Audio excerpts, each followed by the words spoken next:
Muy bien, doctores. Ahora continuaremos con la otra patología que es muy parecida, ¿ok? Al dengue, que es la fiebre amarilla. De la misma manera tenemos acá su vector, que es el Aedes aegypti. ¿No es así? Muy bien, parecido al de la enfermedad de dengue.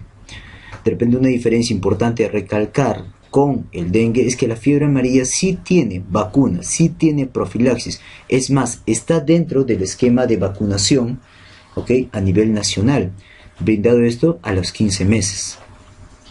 Muy bien, hablaremos entonces de esta fiebre amarilla.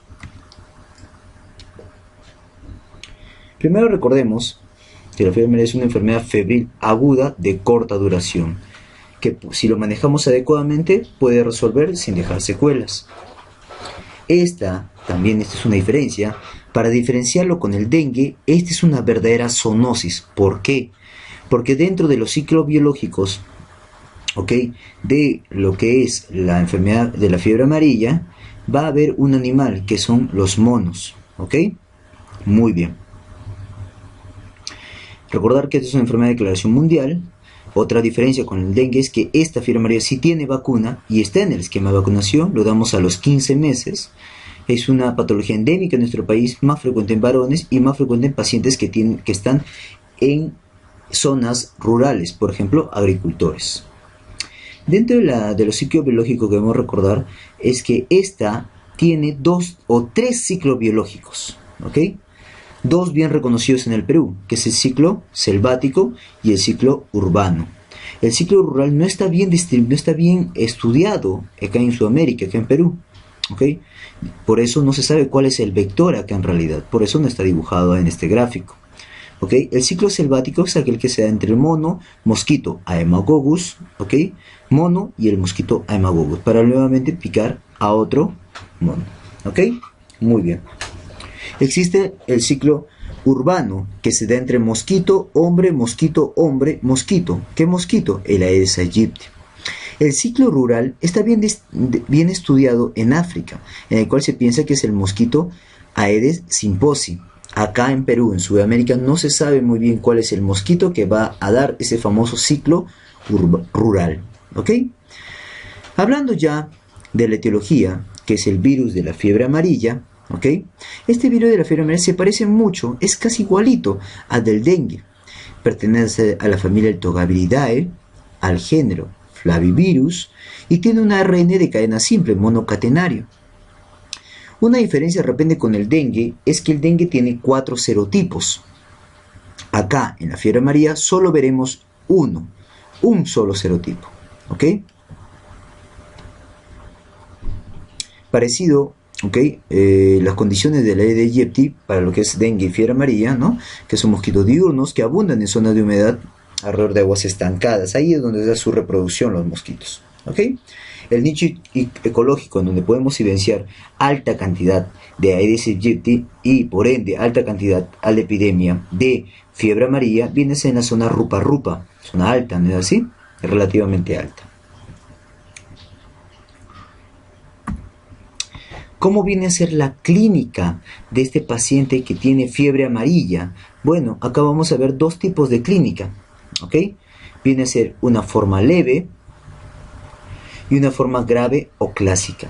La forma grave o clásica se va a dividir, es la que clásicamente vamos a ver. La forma leve generalmente pasa asintomática. Hay casos entonces asintomáticos o con una fiebrecita, un cuadro gripal y nada más. Malestar y nada más. En cambio, la forma grave o clásica es la clásica, la que debemos estudiar, la que debemos conocer y evidenciar en nuestros pacientes, identificarlos tempranamente. Este se divide también, igual que el dengue, en 3 fases de la enfermedad. Una fase de infección, una fase de remisión y una fase de intoxicación grave, ¿ok?, que es una fase de estado evidente. La fase de infección se caracteriza por una alta viremia. Como tiene una alta viremia, habrá fiebre, malestar general, dolor de cabeza, mialgias, lo cual cataloga a la fase de infección. Luego pasará a la fase de remisión, que en realidad nos intenta confundir a los médicos, porque pensamos, ok, baja la fiebre, baja la molestia, baja el dolor de cabeza, baja las mialgias, juntamente con la viremia. Entonces dijimos, ok, este paciente está recuperándose, pero no es así. Al contrario, se está preparando para entrar a la fase de intoxicación, que es una fase severa, intensa, caracterizada por nuevamente una fiebre intensa, altísima, un dolor de cabeza, mialgias que nuevamente aparecen. Obviamente ya no va a haber viremia, sino albuminuria, oliguria, daños renales, ictericia, de repente patología hepática, hemorragias gastrointestinales característicamente como hematemesis. Y obviamente también va a estar presente la presentación de anticuerpos. Esa es la fase de intoxicación en donde puede fallecer un paciente, más o menos a la semana de comenzada la enfermedad. Bueno, recordemos que la transmisión de este mosquito, mejor dicho, de esta infección, se da por la picadura del mosquito Aedes aegypti con un periodo de incubación de más o menos 3 a 6 días. ¿Ok? Entonces, más o menos aquí esquematizándolo, se da la infección o se da la picadura del mosquito Anófeles a este nivel, un periodo de incubación de 3 a 6 días aproximadamente. Luego viene una fase de viremia que se acompaña con dolor, cefalea, mialgias, fiebre, que luego al tercer cuarto día va desapareciendo estas molestias juntamente con la viremia. Al desaparecer esta molestia, no, por favor, no creamos que se está remitiendo el cuadro, no, por el contrario, se está preparando para llegar a la fase de intoxicación, en la cual va a haber nuevamente una fiebre intensa, cuadros de daño de órganos intestinales, hemorragia, caracterizada por su hematemesis, cuadros de ictericia, cuadros de oliguria, daño de renal, ¿ok? Y es en este momento de la fase de intoxicación en la cual puede fallecer el paciente. Si lo manejamos adecuadamente con reposo e hidratación, el paciente va a resolver el cuadro sin secuelas, sin dejar ningún problema. De repente vale la pena resaltar algunos datos anatomopatológicos que vamos a ver. Recordar que este virus es viscerotropo, le gusta el hígado, le gusta el tubo digestivo, le gusta el corazón, le gusta el riñón. Entonces ahí podemos ver algunos signos, ¿no? En hígado, por ejemplo, tumefacción de los hepatocitos, cuerpo de Kunziman, cuerpo de Torres. Son signos patognomónicos, ¿no? Típicos de una lesión por fiebre amarilla. Tubo digestivo, lesiones hemorrágicas a nivel de duodeno, gástrica de repente, que viene nuevamente con un vómito negro, hematemesis. ¿Ok? Cerebro, va a haber un edema cerebral, de repente con un cuadro de encefalopatía o hasta hemorragias petequiales a nivel de parénquima cerebral. ¿Okay? Entonces veremos que el daño de la fiebre amarilla en la fase de intoxicación se puede evidenciar en varios órganos, con falla multiorgánica inclusive. Si no manejamos adecuadamente, con un reposo, hidratación y observación de signo de alarma, este cuadro puede llegar hasta la muerte del paciente. Tener cuidado entonces ahí. Dentro de lo que es el diagnóstico, ¿ok? De la fiebre amarilla, bueno, tenemos que basarnos en nuestra sospecha clínica, ¿ok? Aparte del dato epidemiológico, eso para fines prácticos, para fines de práctica clínica y para fines de examen también, ¿ok? Para poder confirmar nuestra sospecha clínica epidemiológica, podemos pedir diferentes tipos de exámenes: aislamiento viral, diagnóstico serológico, diagnóstico histopatológico y técnicas de biología molecular, por ejemplo, reacción en cadena polimerasa. Pero de los más recomendados viene a ser el diagnóstico serológico rápido, ¿no? Que nos confirmaría de una vez si este paciente tiene fiebre amarilla, en lo cual es el más recomendado, y pedimos una ELISA, en el cual va a actuar un IgM que es específico para la fiebre amarilla o para el virus de la fiebre amarilla, ¿ok? Bueno, como vemos también podemos hacer aislamiento viral, aislamiento en ratones lactantes, inoculación en cultivos celulares, por ejemplo, diagnóstico histopatológico, hematoxilina iosina, con inmunohistoquímica de repente, y el PCR también con un método más, pero mucho más específico. Dentro del tratamiento es parecido, igual al del dengue, es un manejo de soporte, no tiene manejo específico. ¿Ok? No tiene un antiviral que le damos y resuelve el cuadro. No. Acá solo el manejo es de reposo e hidratación, mantener al paciente y observación de signos de alarma, es decir, mantenimiento. ¿Ok? Probablemente evitar ácido acetilsalicílico, es decir, la aspirina en estos cuadros también. Entonces hasta ahí se parecen bastante con el dengue. Una diferencia que tenemos que recordar con el dengue es la profilaxis. ¿Ok?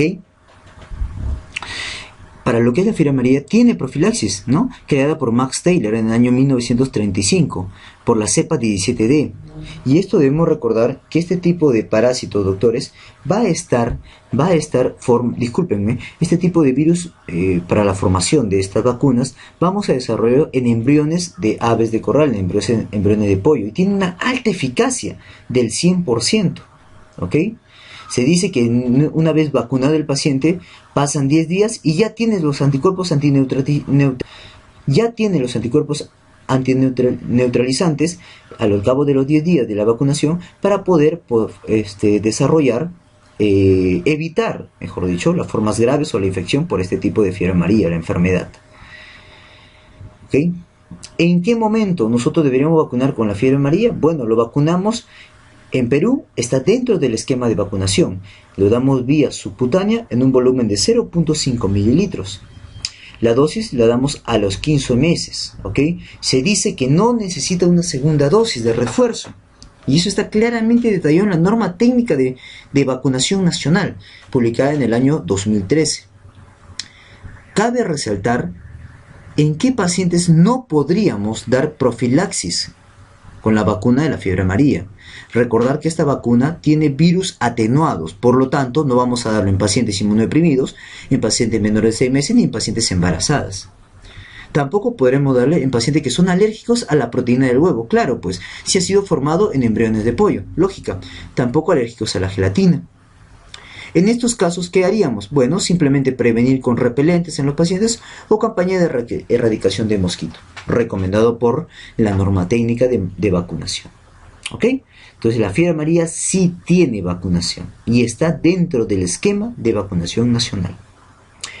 De repente, recordar también el pronóstico. La mortalidad global de todos los tipos de fiebre amarilla, ya sea leve, ya sea la clásica o la severa, ¿ok?, tendrá una mortalidad del 15%. En los casos graves, ¿ok?, puede llegar a 20 a 60%, llegando a coma y a muerte del paciente en la evolución típica, ¿no?, de los casos graves. Hay unos casos, doctores, de fiebre amarilla fulminante, en los cuales no siguen esos 3 estadios, ¿no? Febril, ¿no? Intoxicación, no sigue esos cuadros, ¿ok? Que lo vemos acá, ¿no es así? No hay el cuadro de infección, febril, no hay el cuadro de remisión, no hay el cuadro de intoxicación, sino que de frente del cuadro de infección pasa al tercer cuarto día a fallecer, o sea, la calaverita más o menos estaría por acá. Acá fallecen. Cuando fallecen al tercer cuarto día, a ellos se les cataloga como fiebre amarilla fulminantes, que mueren al segundo, tercer día de evolución clínica de la fiebre amarilla. Entonces, tener en cuenta que no existen solamente fiebres amarillas que fallecen al séptimo, octavo día, sino que puede fallecer al segundo y tercer día, fulminantes. ¿Ok? Hasta ahí entonces lo que es fiebre amarilla.